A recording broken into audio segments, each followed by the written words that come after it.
ہر طرف آگ کے شعلے اور قیامت خیز منظر۔ قدرت کے عذاب نے اسرائیل کو گھیر لیا ہے۔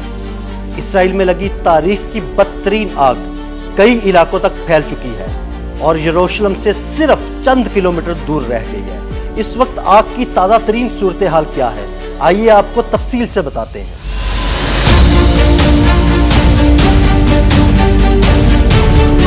اسرائیلی ظلم کا شکار نہتے فلسطینیوں کی دعائیں رنگ لے آئیں۔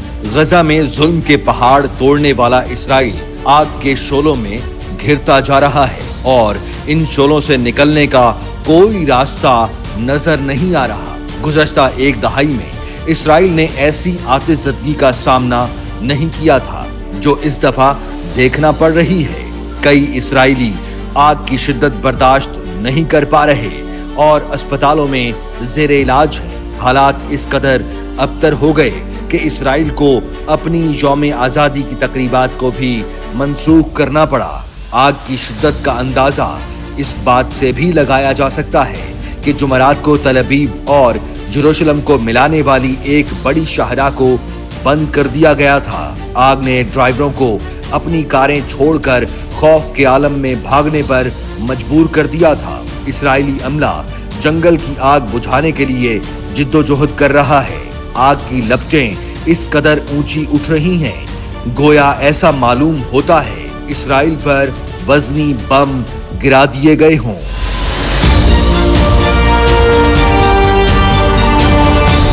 اسرائیل کی فائر اینڈ ریسکیو اتھارٹی کا کہنا ہے کہ آگ لگنے کے 6 بڑے مقامات پر اس کا عملہ اب بھی کام کر رہا ہے اور اس آپریشن کے دوران کم از کم 17 فائر فائٹرز زخمی ہوئے ہیں۔ حکام کے مطابق مقبوضہ بیت المقدس اور تل ابیب کے درمیان اشنول جنگلات کے علاقے میں بھی آگ لگنے کی اطلاع ہے۔ حکام نے جنگل کی آگ کی وجہ سے مزید آبادیوں کے ممکنہ انخلاء کے لیے ہدایات جاری کی ہیں۔ آگ بدھ کے روز یروشلم کے باہر پہاڑیوں میں دوپہر کے قریب بھڑکی اور گرم موسم، خشک حالات اور تیز ہواؤں کے باعث تیزی سے پھیلتی چلی گئی۔ تباہ کن آگ نے دیودار کے جنگلات کو تیزی سے اپنی لپیٹ میں لے لیا۔ یروشلم کے اوپر دھوئیں نے آسمان کو چھپا دیا۔ کئی خاندانوں کو اپنے گھر چھوڑنے کے احکامات جاری کر دیے گئے۔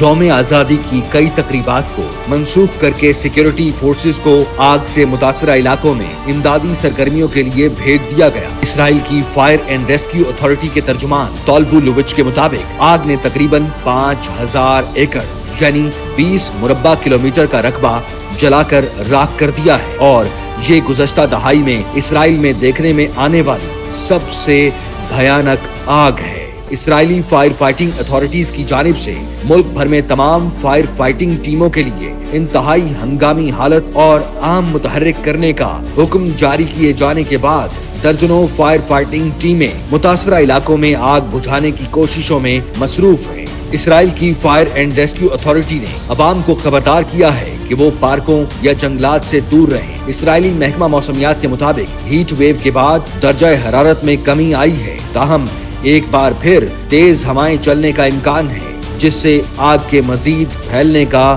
خدشہ ہے۔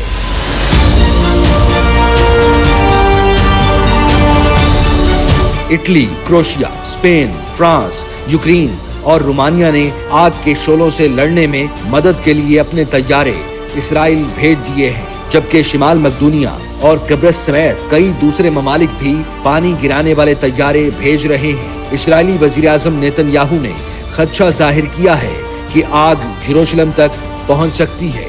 اسرائیلی وزیر اعظم نیتن یاہو نے اعلان کیا ہے کہ یروشلم کی پہاڑیوں میں جنگلات میں آگ لگانے کے شبے میں 18 افراد کو گرفتار کر لیا گیا ہے۔ نیتن یاہو کے مطابق فی الحال 18 افراد کو حراست میں لیا ہے۔ ان پر آگ لگانے میں ملوث ہونے کا شبہ ہے۔ ان میں سے ایک شخص کو رنگے ہاتھوں پکڑا گیا ہے۔ اسرائیلی وزیر اعظم نے زور دیا ہے کہ ان کا ملک آگ پر قابو پانے اور نقصانات کے ازالے کے لیے اپنی پوری کوشش کر رہا ہے۔